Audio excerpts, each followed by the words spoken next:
السلام علیکم ورحمۃ اللہ وبرکاتہ۔ Islamic knowledge and Quran YouTube channel آپ کے لیے ریئل اسلامک ویڈیوز لے کر آتا ہے۔ اگر ابھی تک آپ نے چینل کو سبسکرائب نہیں کیا ہوا تو چینل کو فوری طور پر سبسکرائب کر لیں اور ساتھ بیل آئیکن کو بھی پریس کر لیں اور نوٹیفیکیشن آل کر دیں تاکہ ہر نئی آنے والی ویڈیو کا نوٹیفیکیشن سب سے پہلے آپ کو ملتا رہے اور آپ ان اچھی ریئل اسلامک ویڈیو سے فائدہ اٹھاتے رہیں اور ڈھیروں نیکیاں کماتے رہیں۔ بہت شکریہ۔ تو چلیے آج کی ویڈیو کا آغاز کرتے ہیں اللہ رب العزت کے بابرکت نام کے ساتھ۔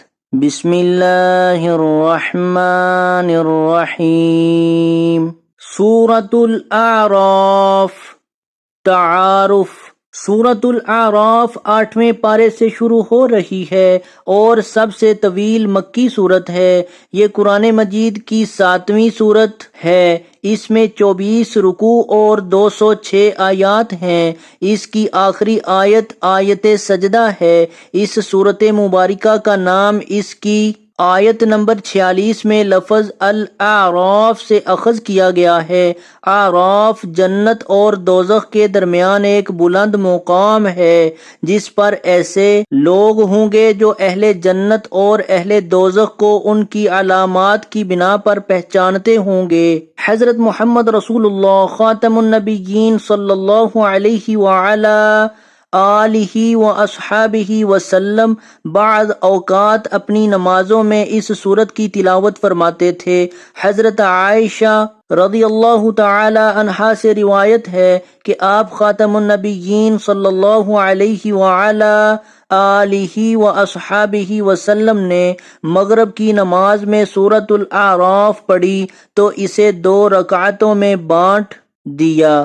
سورۃ الاعراف کے اصل مخاطب مشرکین مکہ ہیں۔ اس میں متعدد انبیاء کرام علیہم السلام کی تبلیغ دین کا ذکر ہے اور انبیاء کرام علیہم السلام کی بات نہ ماننے والے نافرمان لوگوں کے برے انجام کا ذکر کیا گیا ہے۔ سورۃ الانعام اور سورۃ الاعراف کا زمانہ نزول بھی قریب ہے اور مضامین بھی ملتے جلتے ہیں۔ مرکزی موضوع۔ سورۃ الاعراف کا مرکزی موضوع عقیدہ توحید، رسالت اور آخرت کا اثبات، قرآن مجید کا منزل من اللہ تعالی کی طرف سے نازل کردہ ہونا اور اللہ تعالی کی طرف سے نبی کریم خاتم النبیین صلی اللہ علیہ وعلی آلہ و اصحابہ وسلم کو حوصلہ اور تسلی دینا ہے۔ بنیادی مضامین۔ سورۃ الاعراف کے آغاز میں اس بات کا اعلان کیا گیا ہے کہ قرآن مجید اللہ تعالیٰ کی عظیم الشان کتاب اور حضور اکرم خاتم النبیین صلی اللہ علیہ وعلی آلہ و اصحابہ وسلم کا دائمی معجزہ ہے۔ سورت کے آغاز میں قصہ آدم و ابلیس کو تفصیل سے بیان کرتے ہوئے مشرکین مکہ کو غرور و تکبر سے بچنے کی تلقین کی گئی ہے۔ انبیاء کرام علیہم السلام کی اطاعت کرنے کی تلقین کی گئی ہے اور اطاعت و فرما برداری پر جزا اور نافرمانی پر سزا کا ذکر کیا گیا ہے۔ سورۃ الاعراف میں اخلاقی خوبیاں بیان کی گئی ہیں اور نبی کریم خاتم النبیین صلی اللہ علیہ وعلی آلہ و اصحابہ وسلم کو ارشاد فرمایا گیا ہے کہ عفو و درگزر سے کام لیجئے، نیکی کا حکم دیجئے اور جاہلوں سے اعراض برتیے۔ اس صورت میں غصے کے وقت تعوذ پڑھنے کی نصیحت کی گئی ہے۔ سورۃ الاعراف کی آیت نمبر 157 اور 158 میں نبی کریم خاتم النبیین صلی اللہ علیہ وعلی آلہ و اصحابہ وسلم کی نبوت و رسالت کی آفاقیت اور عالمگیریت کا بیان ہے۔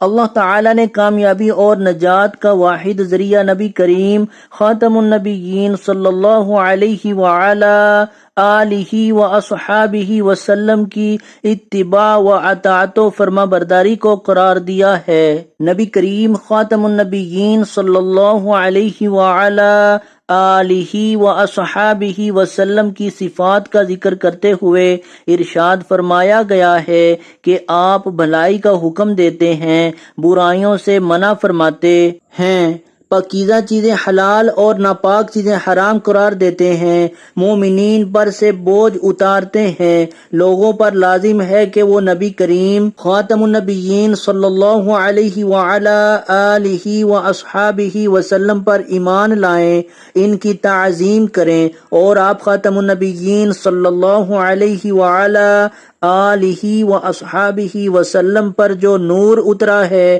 اس کی پیروی کریں۔ اس نور سے مراد قرآن مجید ہے جو مومن کے دل کو روشن اور کفر و شرک اور جہالت کی تاریکیاں دور کرتا ہے۔ سورۃ الاعراف میں اس بات کا تذکرہ ہے کہ شیطان انسان کو مختلف اطراف سے بہکاتا ہے۔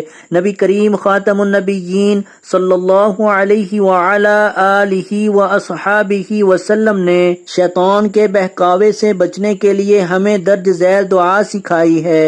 بسم اللہ الرحمن الرحیم، اللہم اجعل فی قلبی نورا واجعل فی سمعی نورا واجعل فی بصری نورا واجعل من تحتی نورا واجعل من فوقی نورا وعن یمینی نورا وعن یساری نورا واجعل امامی نورا واجعل خلفی نورا واعظم لی نورا۔